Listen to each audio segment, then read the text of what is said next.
بھی نہیں، کردار بولتا ہے، خون بولتا ہے، لہو بولتا ہے. سمجھ رہے ہیں؟ آج یہ دونوں چیزیں یہاں پر موجود ہیں. اللہ کا شکر ہے. کیوں؟ اس لیے کہ اس منتخب زمین کا تعلق بریلی شریف سے ہے، جس زمین کے بارے میں آپ کے شہر کے راز الہ آبادی نے کہا تھا ہر شخص عقیدت سے آنکھوں سے لگاتا ہے، سرما ہے بریلی کا یا خاک مدینہ ہے. وہ زمین ہے بریلی شریف کی، جہاں سے کردار بولتا ہے، جہاں کی تحریر بولتی ہے، نقطے زبر زیر اور ان کے حرکات و سکنات بولتے ہیں.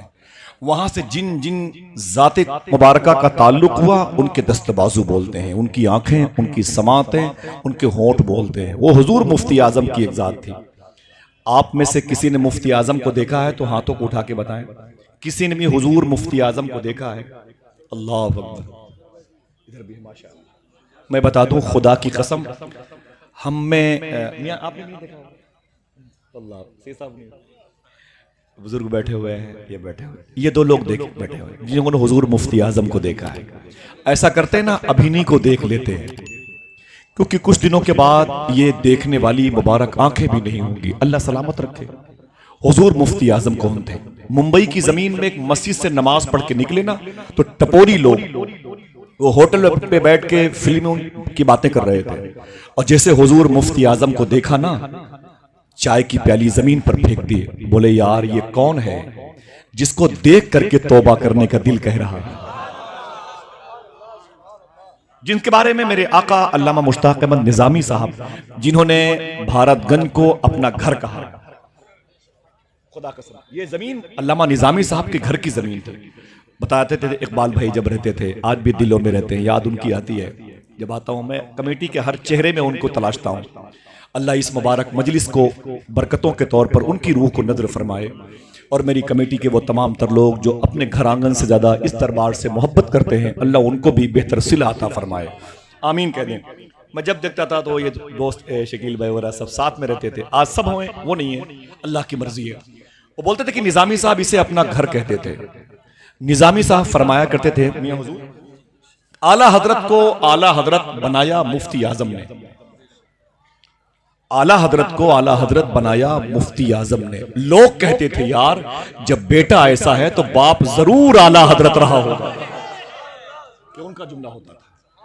اعلیٰ حضرت کون ہے؟ کہو تو ایک جملہ بتا دوں. فروری کے اسی آخری ہفتے میں بغداد شریف میں تھا، اور رات میں تقریباً 11 بجے غوث پاک کی بارگاہ سے نکلا. مجھے صالحیہ بالمقابل وزارت الخارجیہ میں جہاں مجھے میرا قیام تھا، میں وہیں جا رہا تھا. ایک پولیس ڈپارٹ کے میرے بڑے خاص ہیں ملنے والے، ان کا نام ہے ابو علی. ابو علی نام یاد رکھیے گا، میں ملاقات کرواؤں گا انشاءاللہ. ہمیں انشاءاللہ تو کہہ دیں تو جائیں گے نا بھائی. مجھ سے بولے کہ آپ ہندوستان کب جائیں گے برادر آصف؟ تو میں نے کہا کہ شیخی انشاءاللہ بکرہ بعد بکرہ، کل نہیں پرسوں میں ہندوستان جاؤں گا. تو معلوم ہے کیا بولے سر جھکا کے؟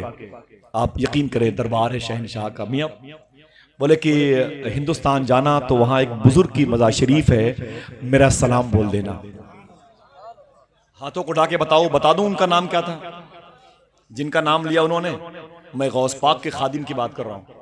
بولے ہندوستان جانا تو ہندوستان میں بزرگ لیٹے ہوئے ہیں، ان کو غوث پاک کے اس خادم کا سلام بولنا.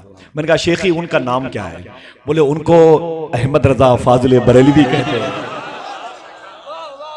میری آنکھیں بھر آئیں کہ کہاں کھولے ہیں گیسو یار نے خوشبو کہاں.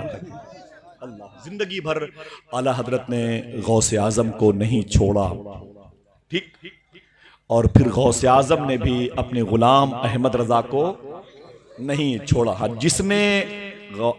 جس نے اعلیٰ حضرت کو چھیڑا اسے بھی غوث اعظم نے نہیں چھوڑا.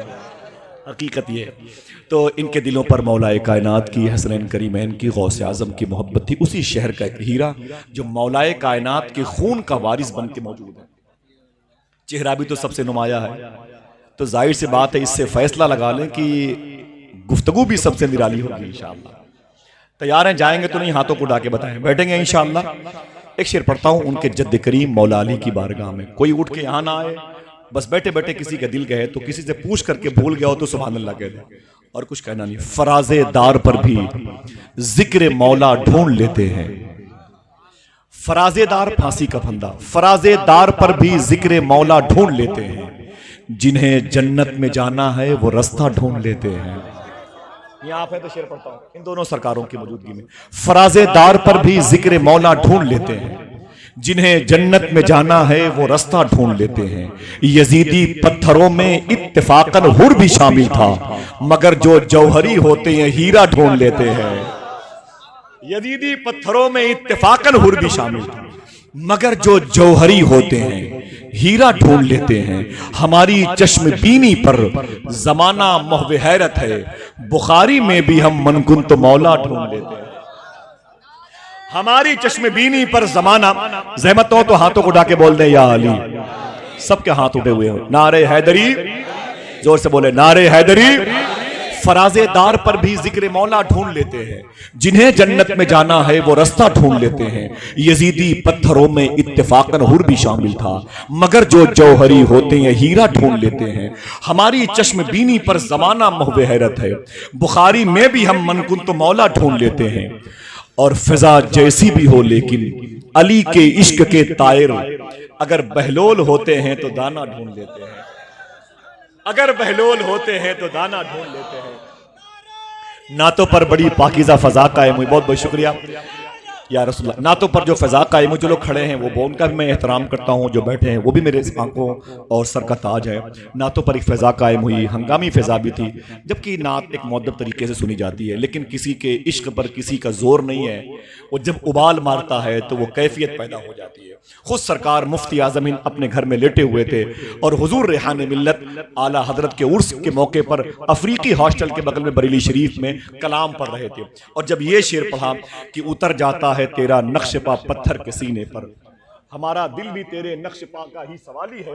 इतना सुना तो हुजूर मुफ्ती आदम तड़प गए और अपनी चारपाई से इस कदर तेजी से उछले कि बगैर जूते शरीफ के अफ्रीकी हॉस्टल पर पहुंच गए। और अजीब सी कैफियत में हुजूर मुफ्ती आदम हिंद अपने मुबारक हाथों को उठा के कह रहे थे, रेहानी मियां इस शेर को बार बार पढ़ो, बार बार पढ़ो, बार बार पढ़ो। शेर के असरात दिलों पर बड़े अजीब तरीके से हुआ करते हैं। अब्दुल कुद्दूस गंगोही के एक शेर पर गरीब नवाज की महफिल में जब नारे लगे तो एक साहब इसी शहर इलाहाबाद के थे, जिनका नाम शाह अजमल हुसैन इलाहाबादी था, उनका वहीं पर इंतकाल हो गया था। तो शेर का असर दिलों पे होता है। अगर कहो तो वो शेर भी पढ़ दूं। वो शेख अब्दुल कुद्दूस गंगोही का शेर था, गुफ्त कुद्दूसे फकीरे दर फनाओ दर बका, खुद ब खुद आजाद बूदे खुद गिरफ्तार आमद। एक बड़ा टफ शेर है फारसी का।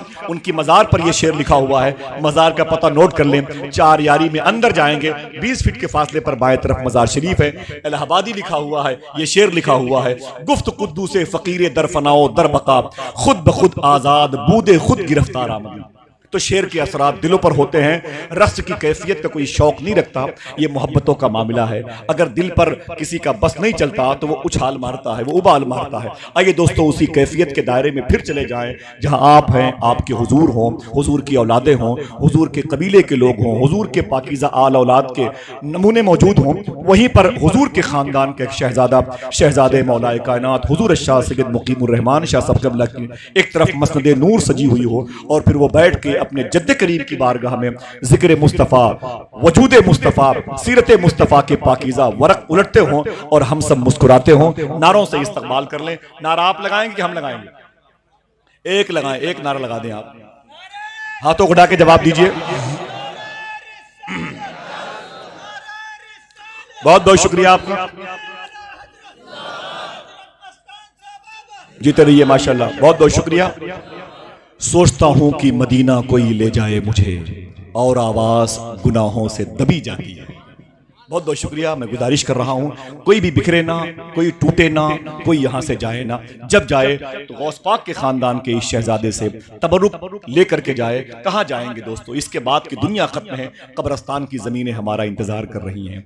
के सिंह उसने मैंग शायर ने कहा था ना कि मुझे देखा तो कब्रस्तान बोला, बहुत इतरा रहा था, आ गया ना।